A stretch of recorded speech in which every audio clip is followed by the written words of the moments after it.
Good afternoon, everyone, and welcome to The Upside, a new community-wide online program presented by the Associated and Jmore. I'm Jonathan Oleski with Jmore, and I'd like to introduce our two co-hosts today. Beth Goldsmith is the incoming chair of the board of the Associated, and Dr. Scott Rifkin is the publisher of Jmore. The Upside can be found live here on Zoom, the Associated and Jmore's Facebook pages, and on YouTube. Scott and Beth, take it away. Welcome to The Upside. This is our first virtual show brought to you by the Associated Jewish Federation of Baltimore and by Jmore Magazine. I'm a lowly internal medicine doc, and I'll try to interject occasionally as we're talking to our various guests, but our guests are sort of going to be the center point of what we do. Let me turn this over to Beth for a moment. Hi, as you heard, I'm Beth Goldsmith, chair-elect of the Associated. Come up on Facebook. I've got all the settings in. Scott and I will be coming to you. Sorry, yeah, we have some feedback here. Okay, Scott and I will be coming to you twice a week with episodes you can view live on Zoom, Facebook, and YouTube. Each episode will feature a new expert to enlighten us and to answer the questions you've been wanting the answers to. So you can submit your questions in advance or by using the chat feature on Zoom. The Associated and Jmore share a commitment to keeping our community safe, educated, and together during this thing. And we hope this show is one way we continue to do that. Of course, we both continue our regular lines of business as well. The Associated and its agencies are literally on the front line, addressing the economic and social needs of our community. Clearly, this is a pivotal time in the 100 years of the Associated's history. We hope you continue to stay connected to us, and we will continue to support the most vulnerable in our community. Beth, thank you. Jmore remains committed to bringing you the news and sharing the stories of our community as it happens in print and online. We continue to be the voice of Jewish Baltimore. Now let's introduce our guest for today, Dr. Jonathan Thierman. Dr. Thierman is the Chief Medical Information Officer for LifeBridge Health System and also an emergency room physician at both Sinai and Northwest hospitals. And Jonathan will give us insight on not just what's happening nationally, certainly want his opinion on that, but also on what's happening in our community, what you can expect if you need to interact with the healthcare system, and what he sees as far as how this pandemic is progressing. So Jonathan, thank you for being here. Thanks, Scott. It's great to be here. Hello, everyone. Thank you. We really appreciate it. We know how busy you are, and thanks for taking the time. Let me ask you a couple quick questions, and then Beth, jump in as you want. Let's start with, what are you seeing at LifeBridge? I mean, we're hearing from the governor, we're hearing from the federal government, where we see our whatever news source we choose telling us where the pandemic is. But what really matters to the individual in this community is what's going on in our community, what's going on at the hospitals we use. Yeah, definitely. I'll give you an update. So LifeBridge has been very busy. We've seen both a massive influx of patients that are COVID positive that we're caring for at all of our facilities, as well as a dearth of regular patients, which is something hopefully we'll talk about a little bit too, which is a problem, frankly, because we've seen our emergency room visits go down by about 70%. And many people still need to go to the emergency department, but they're concerned about the risk of getting infected while in the waiting room or whatnot. So we're seeing a lot of issues with late presenting illness because people were staying away from our facilities when they really needed us to help them. So in terms of the COVID numbers, we're doing fine. We really dramatically ramped up our room availability. We converted a bunch of rooms into negative pressure rooms, like 100, and we created a whole bunch of ICU level rooms that didn't exist before. So in terms of our capacity, we all kind of saw these curves and these capacity and surge curves that we were concerned about. We've done a really good job of keeping up and building ahead of the need. And so we haven't seen a shortage of ICU beds. We haven't seen a shortage of ventilators. We have all the resources that we need. With a grain of salt, we certainly have a huge need for PPE, and I can talk about some of the things we've done to build our own PPE in mass quantity. But in terms of the life-saving things like ventilators, we're doing okay. Good, good, good. And as many of our listeners know, in other states that has not been the case. So it's nice. Do you attribute that somewhat to the fact that we had a little more head start than New York did, for example? I mean, their peak seemed to hit earlier. Yeah, I think our state jumped on it relatively early, and we had a lot of good direction from our governor, who was really leading the charge. I think that we, as a state, prepared well. There's the convention center right now is set up as a massive Javits style facility if needed. And that's a joint effort with Hopkins and University of Maryland. But, you know, across the state, all the health systems really ramped up their beds and their availability. And so I think that's probably why we were in decent shape. Good. Could I follow up on your, I'm sorry, Scott. I just wanted to have you follow up a little on the issue of people not coming who with cases not COVID related. Is there a separate intake process? How can we make it safer? Or, you know, how would someone who has, you know, their kid falls and breaks a leg, how do they get there safely? So there's a lot of answers to that question, and some we're still evolving those to help people. The most basic answer is that we've set up all of our ERs, so Sinai, Northwest, and Carroll ERs, to have separate areas. Well, first of all, to have screening way up front, like before people even really enter the building, in the vestibule of the ERs, or even in the tent outside the ER, to screen people with their temperature check and a symptom check, and to try and determine if they are either what's called a PUI, a person's under investigation, which is a suspected COVID positive, or someone that you know, might walk in and say, I've already tested positive for COVID and now I'm having difficulty breathing or whatever. So we partition from the get-go our patient population so that if you're in the ER for a non-COVID related issue, you're in a section of the waiting room which is safe. And the area we put the COVID suspected patients or COVID positive patients is negative pressure. You've heard that term. Basically, it's sucking air in, it's not blowing air out. So the virus can't leave those areas. So it's either outside in a tent or it's in a negative pressure area in the waiting room. So we do isolate the two populations so that if you're there for a non-COVID thing, you're safe. And you know, it's really important to make this point. We've seen a rise in the deaths of people at home who stay at home because they're having chest pain, but they're concerned that they'll catch COVID if they go to the ER. You know, the mortality rate of COVID is a couple of percentages, but the mortality rate of having a massive heart attack at home and not getting medical care is much higher than that. So we've seen a lot of that. We've seen people with appendicitis or small bowel obstructions, so stomach issues, stomach aches, stay home until the appendicitis ruptures, in which case they're much sicker than if they'd come in earlier. And the mortality rate's much higher than COVID. So we are doing everything we can to keep the places safe. We're also screening all of our staff members. So anyone who works in our hospitals have been screened. They get screened daily. So every day they're screened for symptoms and temperature. And we're starting to do other types of screenings, serological screenings as well, to ensure that the people taking care of you are COVID-free as well and not transmitting disease. Thank you. Yeah, good question. It's a great question, Beth. Thank you. Thank you. Talk a little bit about the psychological side of what you're seeing, both on the staff and in the patients that come in. Yeah, let me add one more thing I should have mentioned before I end that section. The other thing that we're doing a lot of at LifeBridge is telemedicine.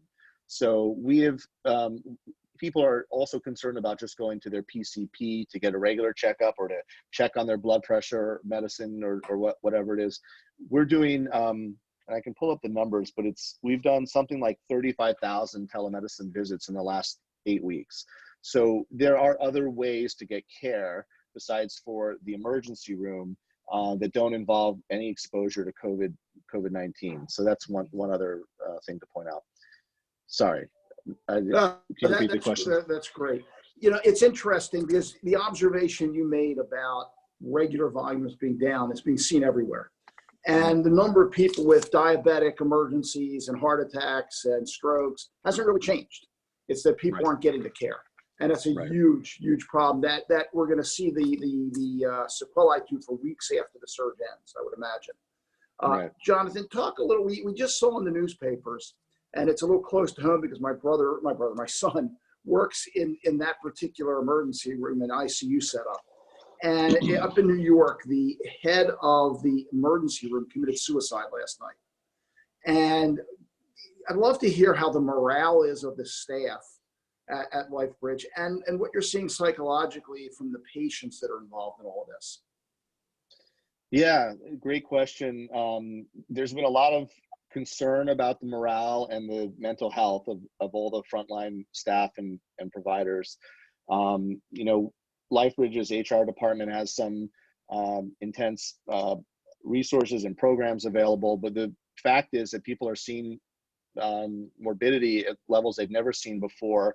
The environment is very stressful to work in. While we have, you know, quote unquote, enough PPE, we're using PPE in ways we never did before. So the idea of being granted one N95 mask for the entire shift is a completely new phenomenon. It used to be every time you go in the room, you put on a new N95 mask. So while it's, you know, effective, it's stressful because people feel like they're at risk. And so there's been a lot of concern about that. There's a chart that someone put out.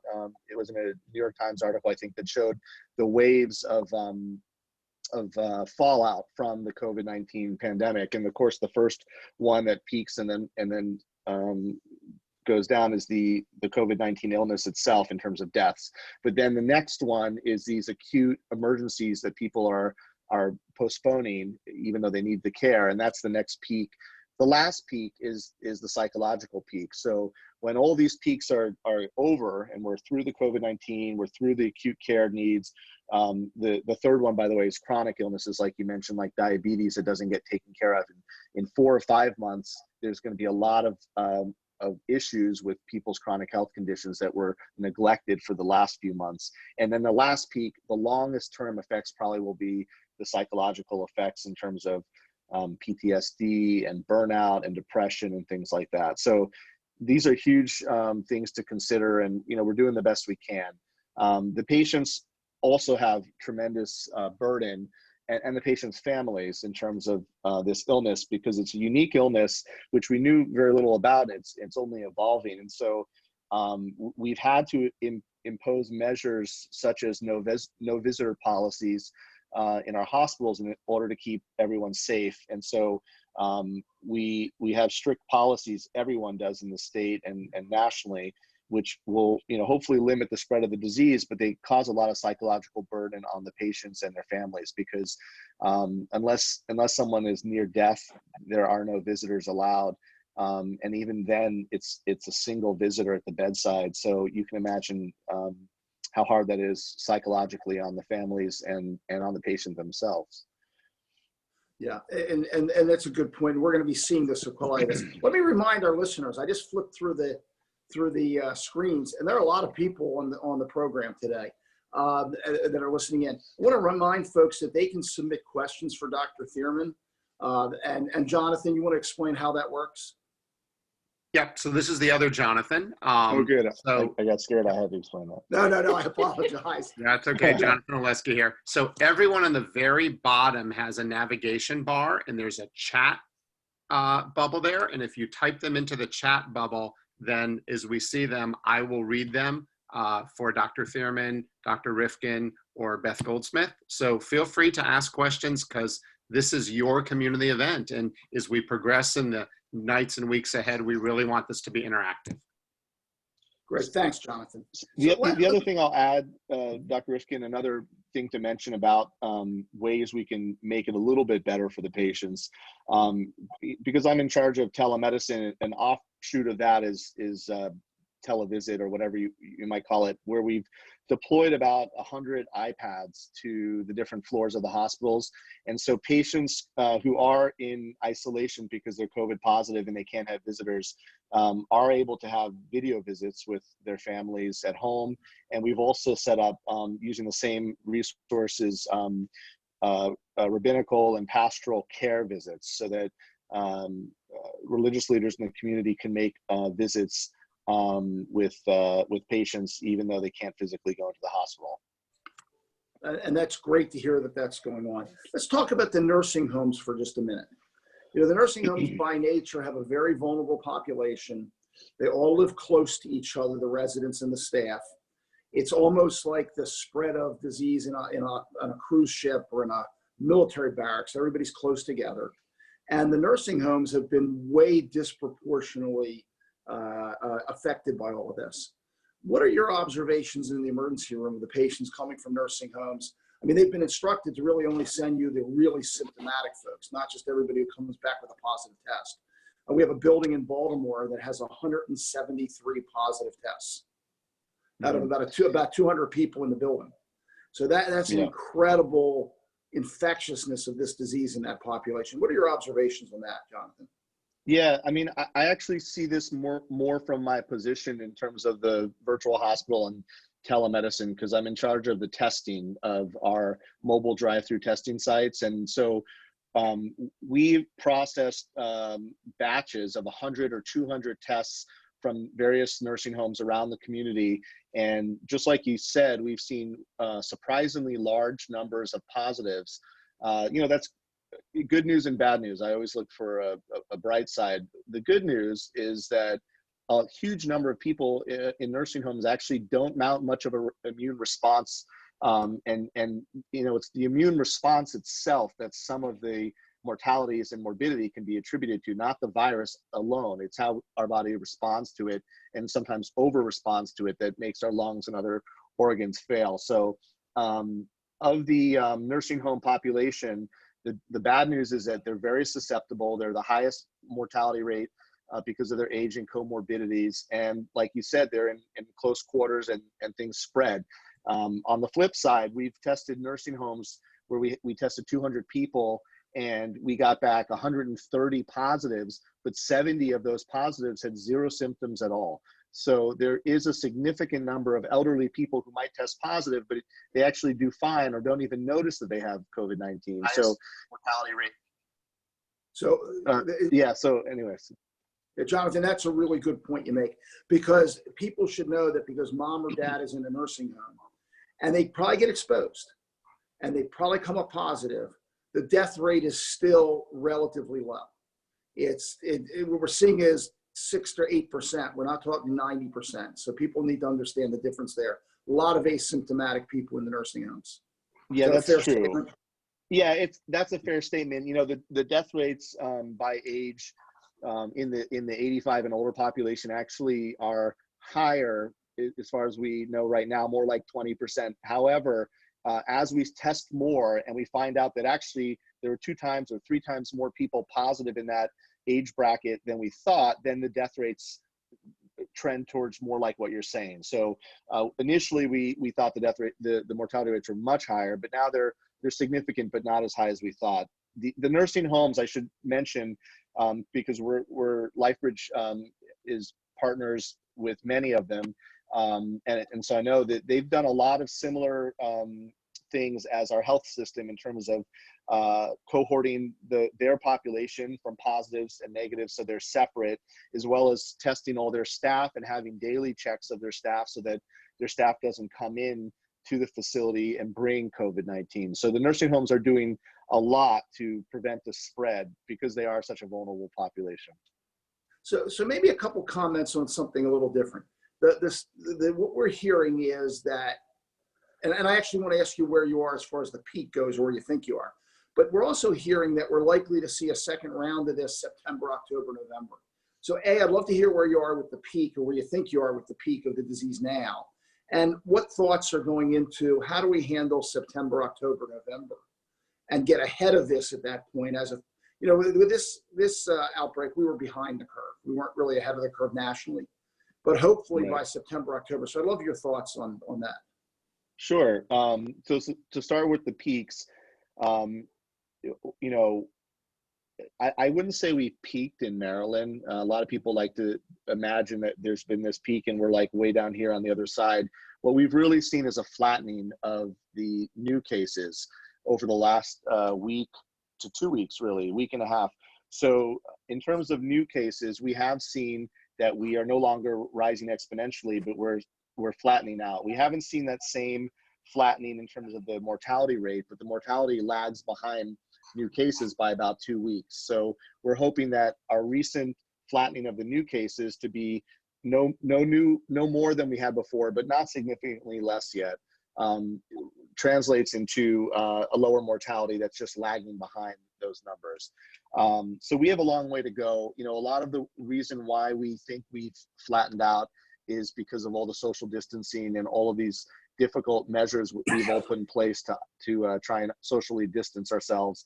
But the message really is that we can't let up on that, because not yet are we falling down the curve into a much better state than we were before. And so in China, where they seemingly have gotten a handle on things, they didn't actually open up their society in Wuhan and other places until they had 2 weeks of no new cases domestically in those areas. And you know, no one in the United States has even conceived of going that far. But what the CDC is saying is that we should have 2 weeks of declining new cases day after day. And at that point, we can probably consider returning to whatever new normal is. So we're not there yet. We're really just at the flattening, and we hope to get there, but it's going to take several more weeks, maybe a month or two, of continuing what we're doing now and not letting up. There's been recent data that shows that the movement by tracking millions of cell phone signals of United States citizens over the last week has started to increase, because people are having what they call quarantine fatigue. And I understand it. I feel it just like everyone else. It's hard to keep doing this, but if we see a significant increase in movement and interaction and gatherings and all those things, we're inevitably going to see the curve start to just climb back up again, and we're going to be in worse shape. So that's my perspective on the curves and where we are. So let me interrupt you there before we go to the Sure. the other second question I asked you. Yeah. If you've got somebody with underlying health conditions, or they're older, or they're heavier, or whatever the reason is that seems to be a risk factor for this, independent of what government does, what do you advise them? Because we're not going to have a vaccine for this, despite what anybody's trying to say, probably for a year or two at best. Yeah.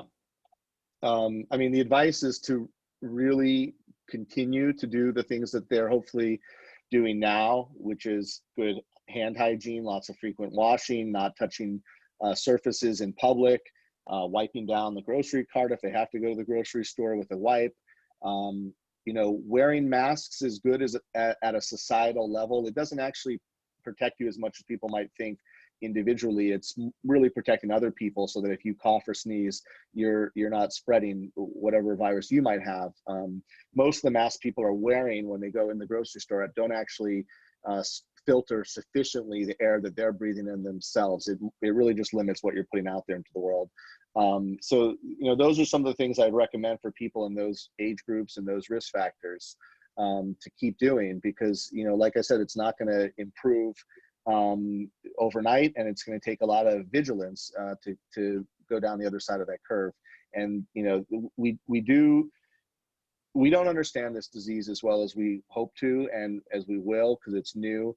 We do know that certain risk factors like high blood pressure, obesity, diabetes, chronic conditions, COPD, of course, things like that cause people to be at higher risk. But we also see people who have no risk factors who do very poorly. And so it's something that we still need to figure out.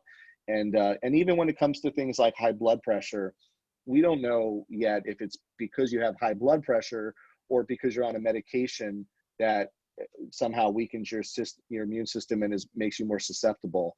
That being said, I probably shouldn't have said that, because a lot of people stopped their blood pressure medicines recently, or about a month ago. There was a news article that people stopped taking blood pressure medicine because they thought that maybe ARBs were, a type of blood pressure medicine made you more susceptible. So there are alternatives. You shouldn't stop your blood pressure medicine, but the point I'm making is that we really just don't understand it well enough yet. And so the more you can do to protect yourself, I mean, what we do understand is the transmission. We do understand how it's getting from person A to person B. And that's the only tool we have, unfortunately, right now in controlling this. We don't have treatments that really work yet. We certainly don't have a vaccine. We don't know if antibody positive testing will prove immunity. And so the only tool we have is to protect ourselves physically from the droplets. Hey, And if Scott, we could Beth, talk, I'm sorry. Yeah, I'm sorry. I was just gonna. it's We have just a question Jonathan from the here. field. Yep. So I just want to interject. We have 4 audience questions when you all are ready to take them for Dr. Thierman. I just wanted to ask the doctor at some point, and maybe this is part of the audience question too, when we talked about the PTSD and the workers, the frontline workers, there's a huge problem with fear amongst everyone, I believe, that, you know, is out there. And if you could at some point talk about beyond a high fever or how those of us at home who think we're safe or who may be worried every time we cough that we have it, if you could just talk a little bit more about subtleties of when we should be looking for care and when we're okay to stay home. Yeah, so at LifeBridge, we have a hotline that we've set up that people can call and get screened. And we have drive-through screening where they do the nasal, swab at Carroll Hospital and Sinai Hospital and down at Grace Medical Center as well. So we have an apparatus in place, and we've done thousands, about 10,000 screenings so far. So there's a mechanism to get tested. When do you get tested? Certainly, any of the COVID symptoms warrants a test. A test, if you have a fever, if you're short of breath, if you're coughing, if you have flu-like symptoms, body aches, the test itself doesn't yet help you as much as you would think, because it's not like we can put you on Tamiflu if you test positive. So the test helps you isolate the rest of your family from yourself so that you don't spread it if you're positive. But really, your breathing is the main indicator for when people need to actually seek medical care. So if you're feeling short of breath and you have a fever, you definitely need medical care, because this illness seems to turn on a dime. People seem to be well, and 6 hours later, they're critically ill. So it's important not to stay at home and try and get through it yourself if you're feeling sick to the point where you're having difficulty breathing. All right. How about some audience questions? Dr. Thierman? So I've got 4 questions for you. The first is from Liz in Pikesville, who wants to know, are all the hospitals coordinating so they can share resources that you might be aware of? Great question, Liz in Pikesville. I think I know this, Liz in Pikesville. Are all the hospitals coordinating or sharing resources? I can't speak for all the hospitals. I know that LifeBridge is sharing resources and also accepting patients from other hospitals in need. So, and I know all the hospital systems within their systems have been distributing patients so that they have the capacity at any one facility. So at LifeBridge, we have a unit at Northwest, for example, that is only for COVID patients, and some patients get moved to that unit from Sinai, for example, so they can get COVID-specific care. Of course, we have COVID-specific care at Sinai too, but in terms of sharing resources, we've set up an operation at LifeBridge, which is a joint venture with Under Armour, and we're making PPE. So we've made, I don't even know how many, 30 or 40,000 masks, 10 or 20,000 face shields, things like that. And so we've made such an abundance of these that we are actually giving them to other hospitals that need them. So we have shared some of our PPE with other hospitals. And the other thing we've been doing at LifeBridge is accepting. We've had a few transfers from other hospitals that their ICU, 2 weeks ago was particularly busy, and they felt like they were at capacity, or they didn't have enough ICU staff to staff their full ICU. And so we did accept some transfers from other hospitals at Sinai. So that's the extent to which I've seen sharing. But we're all meeting. The leadership of the hospitals are meeting and comparing notes and telling each other what their needs are. So if there were a need at one from another, I'm sure there would be more sharing too. So Dr. Thierman, here's a follow-up from Ashley on Zoom, kind of along the mask question. She said, as we start using cloth masks when we have to go out, what types of materials are safest if we want to make them ourselves? Is 100% cotton t-shirt material sufficient? That's a good question. I'm not an expert on the mask situation. What I do know is that, so I can't tell you polyester versus cotton. I'm not sure, but none of them really have the submicron filtration level that an N95 or N100 mask has. So regardless of the material you're making the mask out of, what you're doing is helping the public, and hopefully the public is helping you by wearing something similar.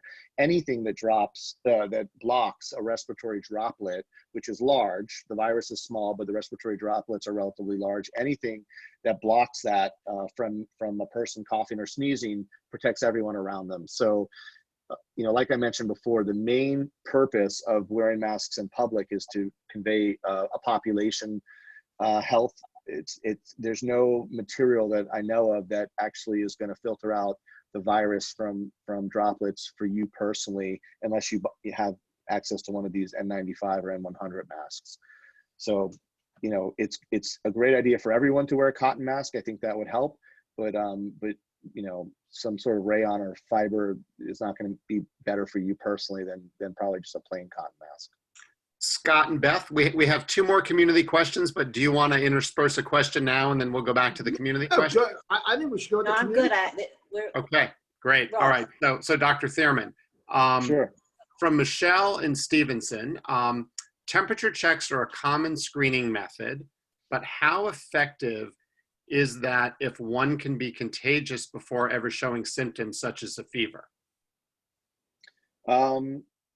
Frankly, it's not the end all be all, because she's exactly right. Michelle, you can be contagious before you have any symptoms, up to 2 or 3 days even before you have symptoms. So the screening that we're looking forward to being more, if you're talking about screening hospital workers, what we're hoping is that the antibody screening, which is a blood test and shows if you have antibodies towards the virus, we're hoping that confers immunity, and we won't know that for a while because the studies are still underway. And so that will potentially become the mechanism to say, nobody who works here has the virus, because once you have antibodies, hopefully you won't be able to get the virus again. And that's, in the future and hopefully in the near future, but for the time being, the best we have is things like random spot temperature checks. And, we've definitely sent home people, this is about sensitivity versus specificity, if you will. We've definitely sent home people that have had, that walked into work and didn't know that they had a low-grade fever. So we certainly are protecting people because we're sending them home. But you're right, some people have walked in with no symptoms, and it doesn't mean that they didn't catch it yesterday. The other thing I'll add to this, though, is that the good news is that the degree of spread, and also the degree of virulence of potency of the virus, has a lot to do with the viral load. So how much virus is an infected person shedding in their nose and mouth, and so how much are they able to spread? And so while it's definitely possible for people to be positive without a fever, you would imagine that before they have any symptoms, their viral load is very low. So they could be positive, and they could inadvertently come in contact with people, and it looks like from the screening that they could be negative, and they could inadvertently come in contact with people, and it looks like they're negative, but they really were positive. But that positive person has a much less likelihood of spreading, and also spreading in a very virulent way, than someone who has a fever. So by screening for fever, you're taking out the people who are the most contagious, and hopefully catching as many of the positives as you can. All right, Dr. Thierman. Did that make sense? Was that too much? Yes, no, that was great. That's great. Okay. So I have one more community question from Karen via Zoom, actually two more. Now they're starting to stream in, which is great. Okay.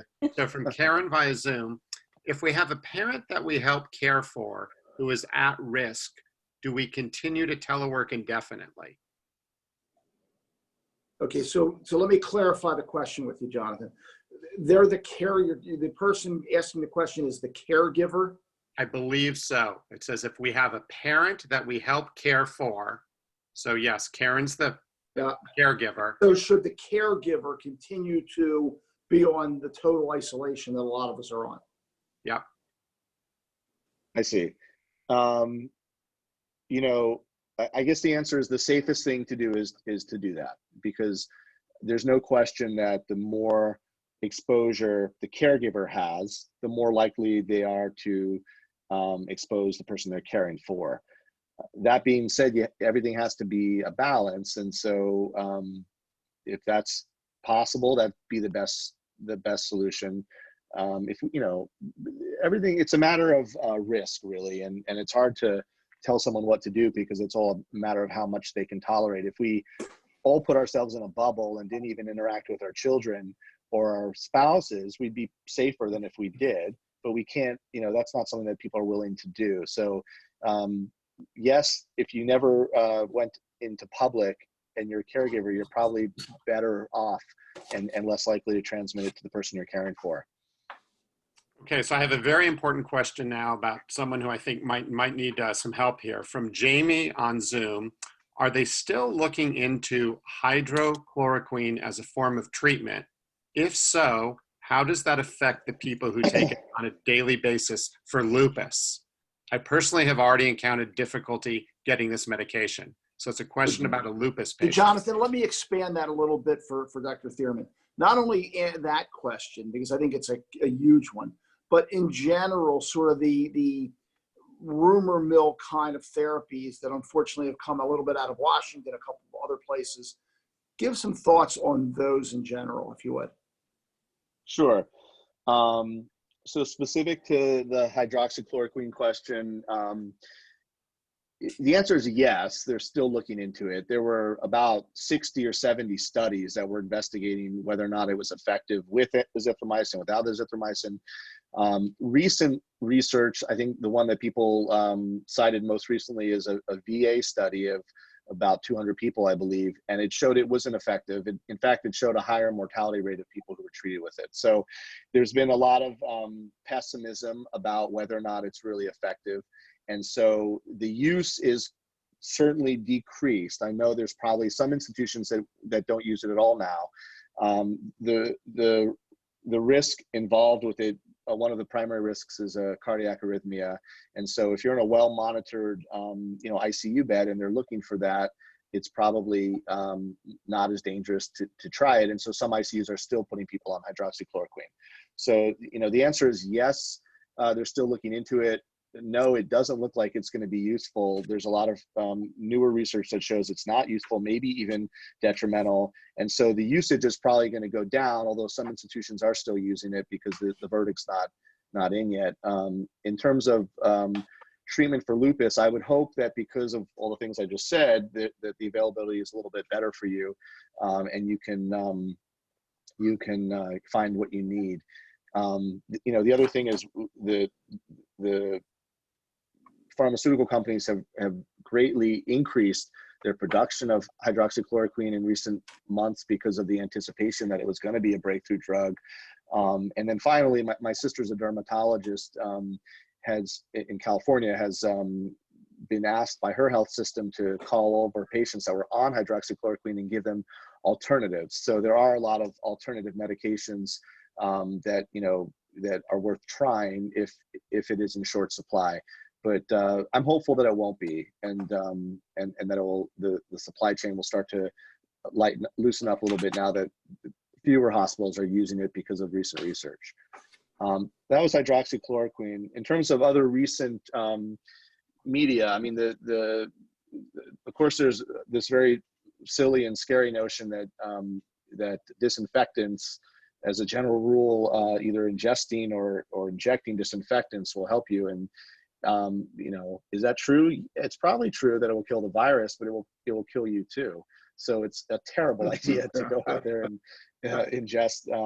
Bleach is a potent thing, and if you pour it on the virus, it kills it, and if you drink it, it kills you. So or at least erode your esophagus. So yeah, there's no good home remedies that I would endorse. And I think that some of them, some of the foolishness that we have heard will lead to some harm. Hopefully no one smart enough to log into this Zoom meeting would follow that advice and drink some disinfectants. So I don't think that anyone on this call is at risk of that.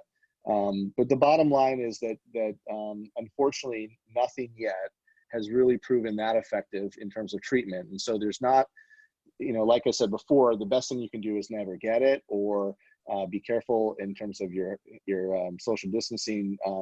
There's been a lot of, there's been ideas that vitamin C, vitamin D, the latest one is that some heartburn medications might help and confer some resistance to the virus spreading, but none of these have proven out yet. And so the best thing you can do is just protect yourself.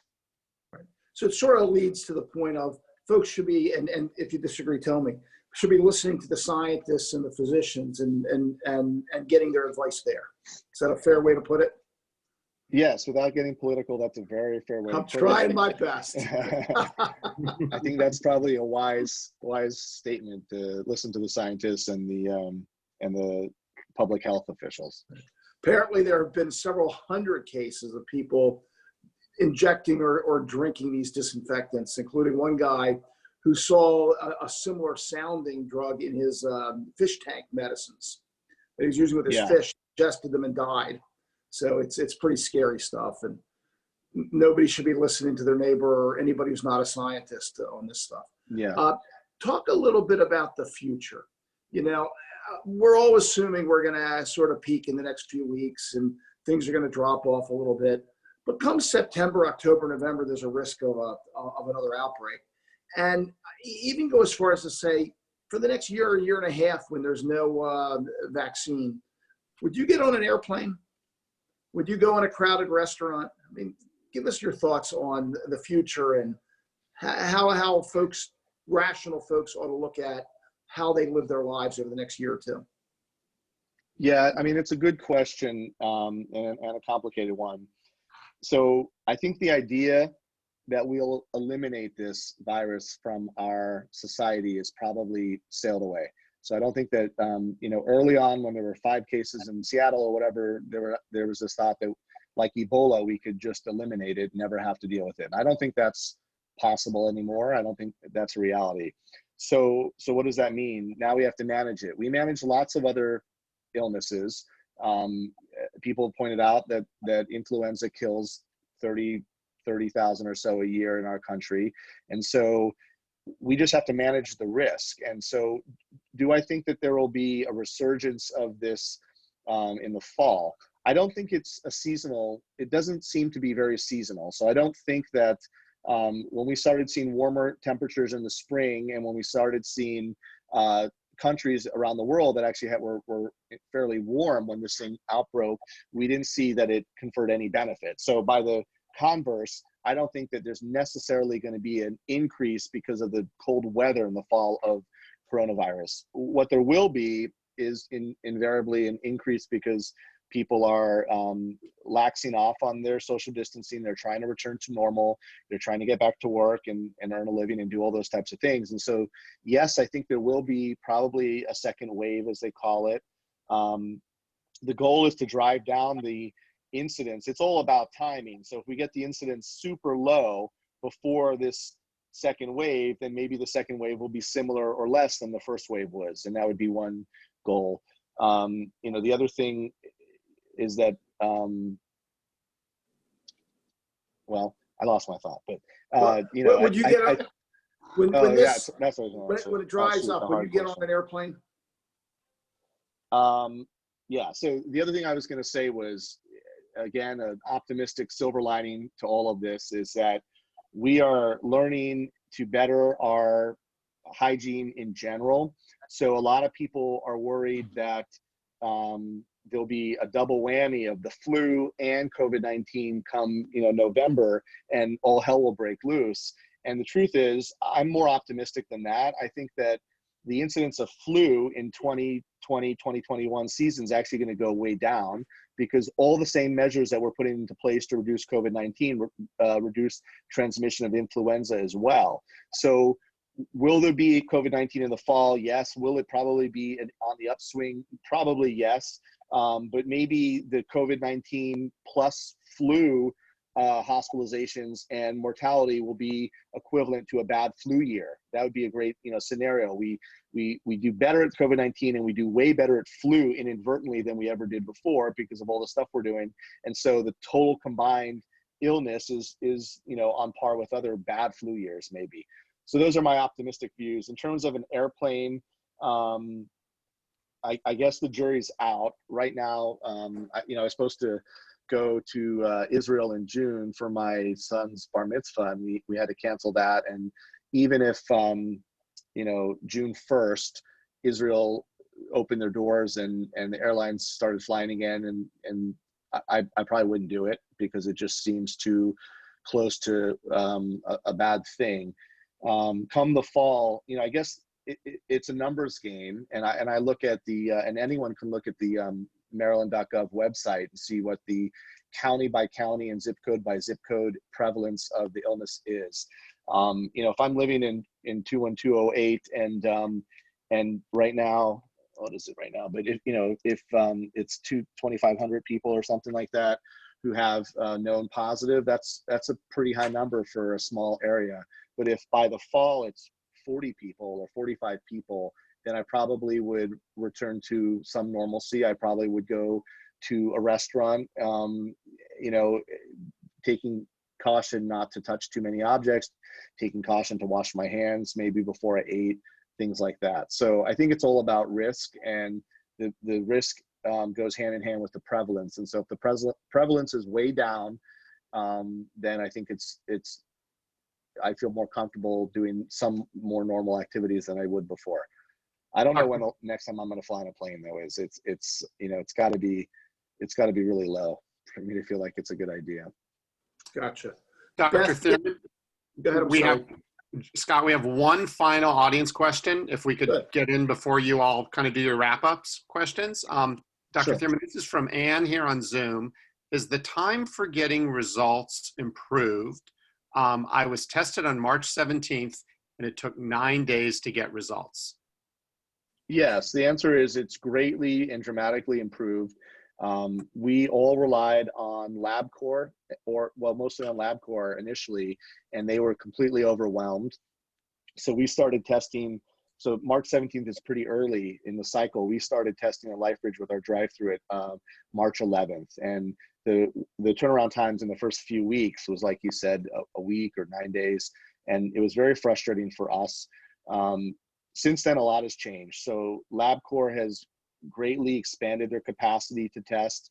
And so their turnaround time now is they say 48 hours or 2 to 3 days, but we've seen a lot of 1 to 2 day turnaround times with tests we send to LabCorp. We also now have machines and cartridges to run on those machines in our hospitals that have 45-minute turnaround times. We don't have a huge quantity of those tests. We don't have thousands of them to run per day, so we reserve those for inpatients, ICU patients, and ER patients who we need a rapid result from. So all in all, there's way more availability of testing and greatly decreased turnaround time. But for the general public who's not sick, it's probably about 2 days at any commercial lab. And I think, Dr. Thierman, what you're referring to with the quicker test is the antibody testing. Is that what you're referring to? No, but that is also a quicker test. And so I'm looking forward to when the antibody testing becomes widely available. Those tests, we have the ability to run hundreds per hour on our machines at LifeBridge. And those are, their turnaround time's like an hour. So those are quicker tests. Those are blood tests that you need to get an IV, venous blood draw to run. The swab tests, which test you, and those, by the way, test you for the presence of antibodies, which lag up to 2 weeks behind being ill. So they don't really tell you if you're sick. They tell you if you were sick and if you've gotten over it. hopefully. The test for whether or not you have the virus is the nasal swab, and those ones still take about 1 to 2 days, or 2 to 3 days, they say, to get done. And those we don't have as many of, and they're slower. So when we move to antibody testing, I think that will be a big win. Very good. Dr. Thierman and Beth, you may want to make a few comments. This has been tremendously helpful. You know, it's interesting to see what they are observing nationally, but living here in this community, it's even more interesting to me hear what's happening at LifeBridge in Baltimore, in the patients you see, and we'd love to be able to ask you to come back at some point in the future and keep giving us updates. But I want to thank you, and Beth, you may have a couple comments. Yes, I just want to say thank you so much for your time. I know it was really valuable to me, and thank you. And please take our message of thanks back to everybody at LifeBridge and the other hospitals you're working with. We are so grateful for those people, everybody on the front lines taking care of us in Baltimore. I also want to thank everybody on this call.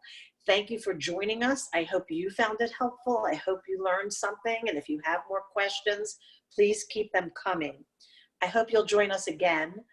Scott and I will be hosting again on Thursday at 7 p.m. And our guest will be Mark Terrell, the president of the Associated. And he's going to update us on the state of the Associated and its whole network of agencies and what we are doing to respond to this crisis. I would like to just add that we have a hotline to JCS, 410-466-9200. So please make sure, if you know anyone who needs our help, that they have that number. And keep checking at associated.org and jmoreliving.com for more information. And I think that's all we have. Stay well. Don't touch your face. Beth, I have 2 more community announcements just to add. That I think Jonathan, sorry, go ahead. No, this is great. So remember, everyone, that tomorrow, April 29th, is Yom HaAtzmaut, Israel Independence Day, and we want you to join the Associated on its Facebook page for just a fabulous watch party that celebrates Israel. Since we can't go out, we want to do this in good communal spirit. Featured entertainment, and this is a great group. It's the Brothers Platt, Ben, Harry, and Jonah, celebrity chef Michael Solomonov, singer Matityahu, TV and film star Joshua Molina, and more. That's on Facebook tomorrow. And then for those of you who read jmoreliving.com, we are putting out fabulous content on a daily basis. There is just a wonderful story about a couple who refused to let the coronavirus pandemic stand in the way of their plans to get married. And that's at jmoreliving.com. And you can be sure to sign up there for our weekly e-newsletters.